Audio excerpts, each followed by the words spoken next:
So, hello everybody, good evening. Welcome to Fire Team Philosophy. Tonight, I'm going to answer the questions of why is it good to have a copy of the Trapper's Bible and the Lost Ways on hand?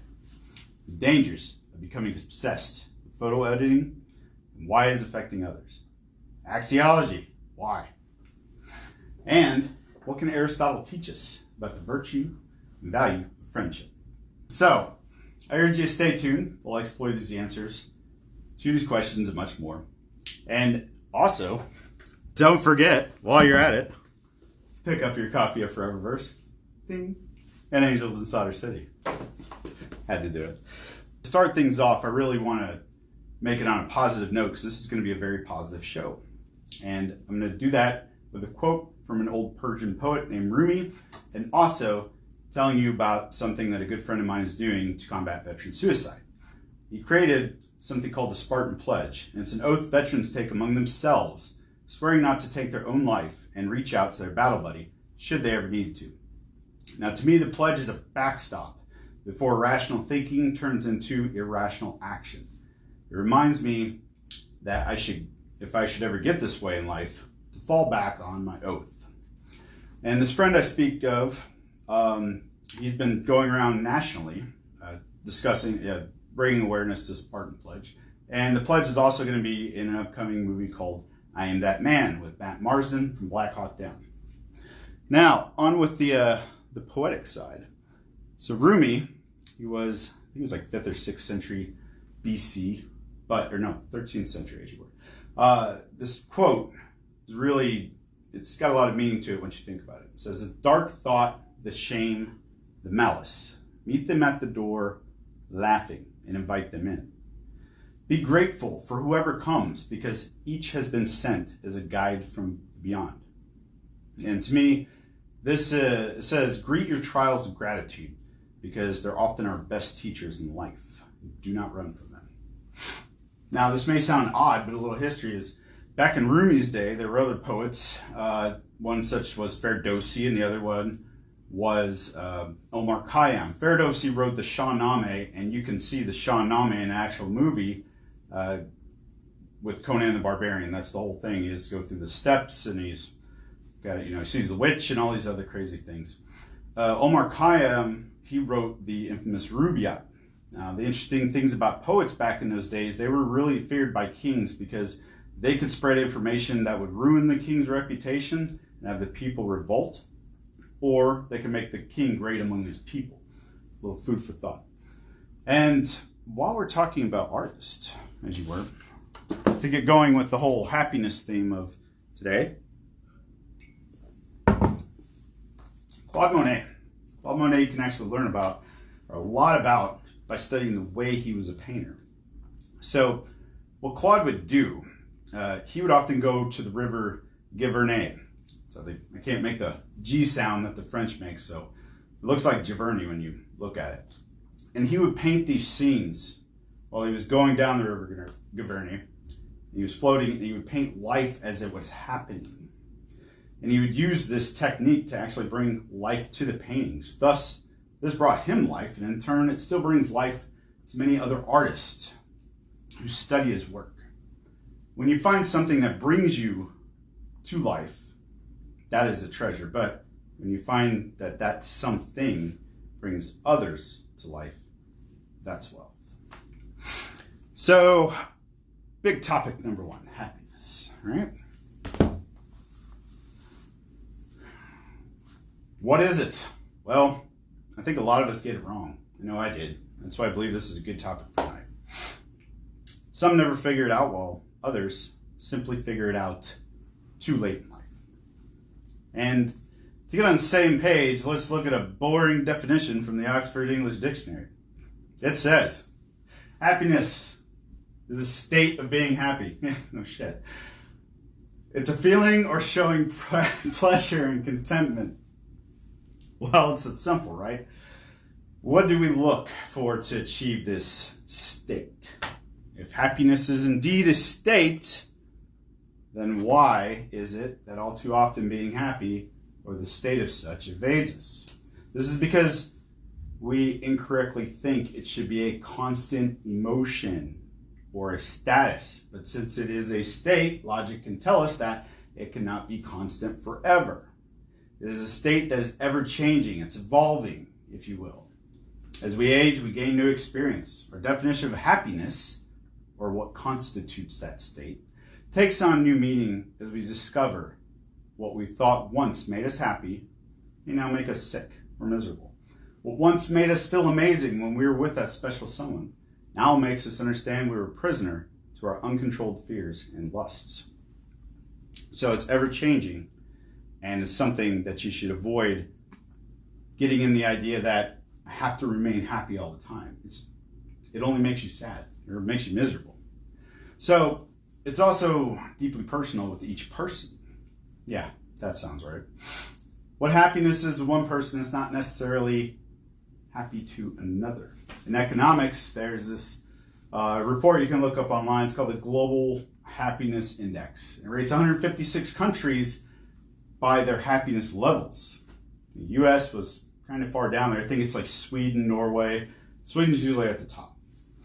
Go ahead and look it up if you want. But this happiness state is not to be confused with achieving the feelings of intense pleasure or joy. Those are the byproducts of when you are in the state of happiness. It is when we confuse those two, constantly wanting to be feeling intense pleasure or joy, or what the actual state is composed of, that we often find ourselves down the road of misery and confusion, wondering why and how we got there in the first place. But yet we still chase the elusive myth that happiness is one central thing that will fulfill our joys and make things better from our past. That is dangerous, my friends. So let's say, for an example, you take Christmas morning, right? And during this one certain Christmas, you might remember you felt sheer joy in a gift you received. You were laughing with family and friends, or you enjoyed immense pleasure from food that was being served. As you look back and you say, man, wow, that was a great day. In this example, the entire day was when you were living in the state. The pleasures and joys came and left at different times and intervals. It was never about one single thing. It was all those combined, and it was because you were denied those for a certain length of time. You weren't just oversaturated in them. But when we constantly change these things that make up happiness, we can easily find ourselves in this boundless void, seeking one lustful pleasure after another. So addiction comes along and lies to you, telling you that you can only be happy with more food, sex, drugs, gambling, you name it.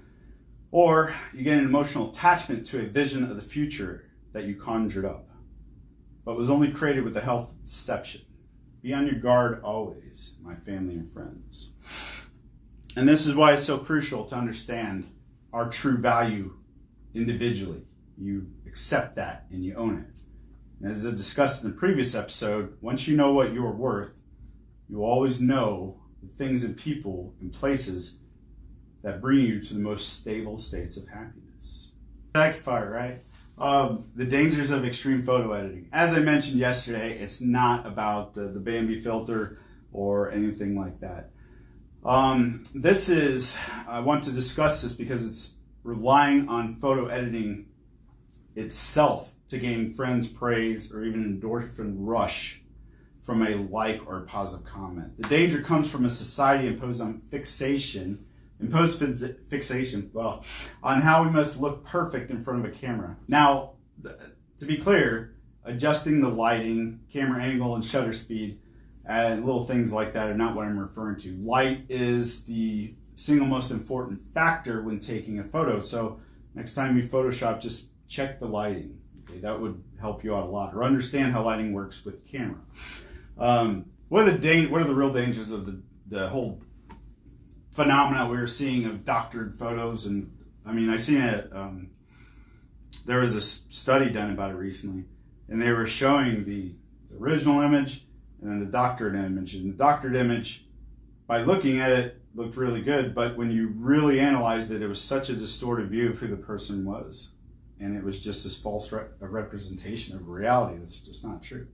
So the danger of consistently posting doctor photos that leave this true distortion of who you really are. In the first study that I read, it's directly contributed to the rapid increase in eating disorders in young women. It's not so much them doing it, they're looking at that photo of that person they really like, and then they get this image in their head, they must be that perfect, and it's bad. So more than the second danger is depression, which is the byproduct that's gained after realizing you failed to look perfect in the eyes of the public. I mean, I'm sure anybody who's done that before knows exactly I did it before. I didn't have an eating disorder, though I do like cake. I like a lot of fucking cake. But, it's those type of things. When you shoot for perfection, perfection's not real. It's not there. So falling back on who you truly are, what your true values and strengths are, that's how you get away from it. So in this other study, this is what I found really interesting, was that Instagram and Snapchat were ranked the lowest when concerned with users' well-being. So why do we keep doing these things that are making us miserable? I mean, we've all at some point got a social media addiction, and if not, you're a strong person. I commend you for it. But they can be used for good. Use these things for good, keep it in check in moderation, nothing wrong. It's going down that path that is wrong. So we're not born perfect. Accepting who you really are, and then once you do that level of acceptance, which hurts, you'll know your strengths.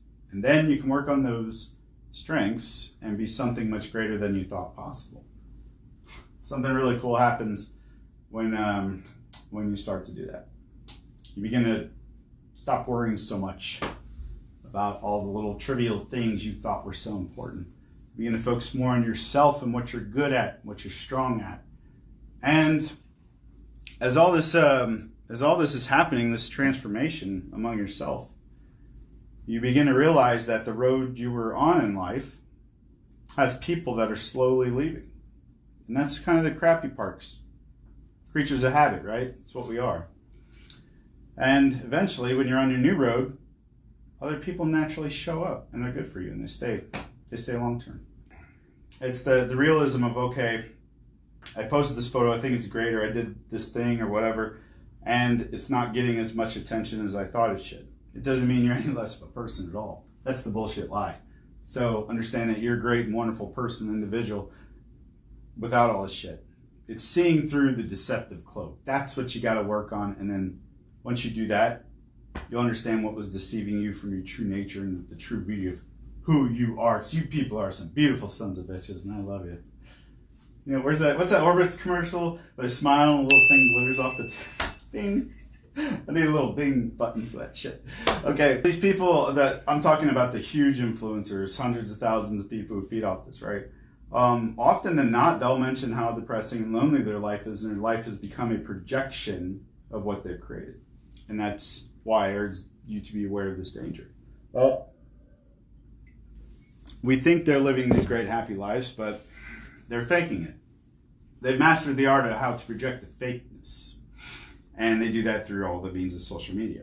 Now, that is what gives them their happiness, your acceptance of their fakeness. Where does all this fakeness leave you? Nowhere.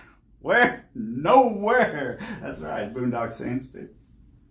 So, speaking of fake, yeah, I'm gonna get to this one. You guys, veterans especially, are gonna love this.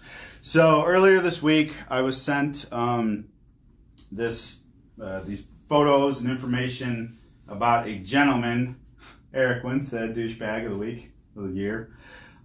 He's a firearms instructor, so he went through a hiring agency and he submitted the resume, which said he was like a team leader for SEAL Team 7. And he took Michael Mansour, who died in 2006 by jumping on a grenade to save the lives of his brothers in Iraq. And he took that certificate, he erased Mansour's name, and he put his name over it, and he actually misspelled some shit along the way. I don't know how the fuck he did that. But he submitted this to a hiring agency, and the hiring agency gave it to the person I know, and then all of a sudden they sent it to me. I sent it to the people at Stolen Valor. And first, I was given a message, hey, we get a lot of these reports all the time. This could take a while. Man, it's 2 days later, I see Don Shipley. He's a former SEAL. And he got the information and video called himself with Mr. Winstead, douchebag, and discussed the matter. There's going to be more videos, I presume, but you could tell the guy was like all freaking out. The records came back that he hasn't served. They couldn't find anything prior to 1994 or something, or 90. There's no record of him. So why is this such important? Well, because it's just a supreme douchebag thing to do. There's not a whole lot when it comes to guys who just want to sport medals and patches in general. The veteran community can shame them.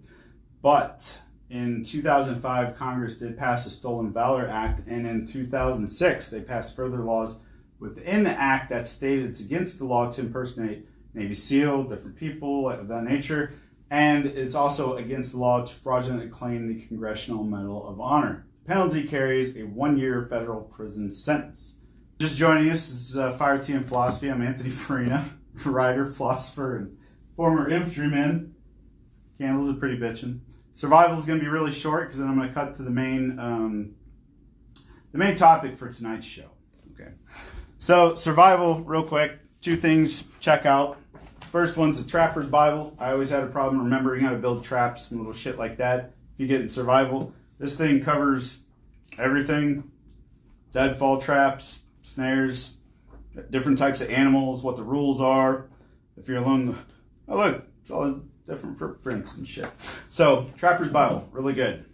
The next one, this kind of help you in everyday life, called The Lost Ways. And this isn't a paid promotion or nothing. I just think these are good books. I've had them for a while. This is more like a homesteading book, but it can bring you back to some spycraft, military correspondence during the 1700s to 1900s. Now that's kind of cool. So there's a lot of good stuff in these. Go pick them up and just have them handy. Read them around the kitchen table or something. But this last segment of our show tonight is where we're going to get to the meat and potatoes. Philosopher tonight is Aristotle, and he was born in Stagria, Greece, around 384 BC. He wrote Nicomachean Ethics, and within that, he talked about the 3 types of friendship.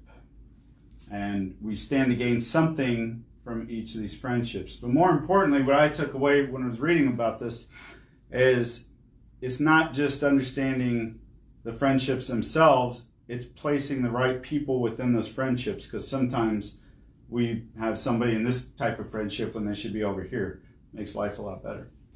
So the 3 types are pleasure, utility, and virtue. And it's wise to know these 3 I said, because this is going to enrich your friendship potential and just your life overall. Now, with pleasure, it's where you care about someone to the point of how much pleasure they can bring to your life with respect to whatever areas you're concerned with. Utility is how much usefulness you receive out of that person. And then there's virtue. Virtue is being the most important one. It's the one that lasts the longest. It's said that utility is the one we have with our business partners when we're older. Pleasure is the one we have when we're children. And then the virtue is the one that we have throughout our life, and it always strengthens that bond. So what's unique about these? Well, the first 2 ignore love, as they're focused on what you gain or stand to gain the most of out of that person. Second, or the final one, virtue, is focused on love because you ignore pleasure and utility as the primary factors. It's still there, but it's not the primary one, and that's what makes it selfless, and that's a good thing.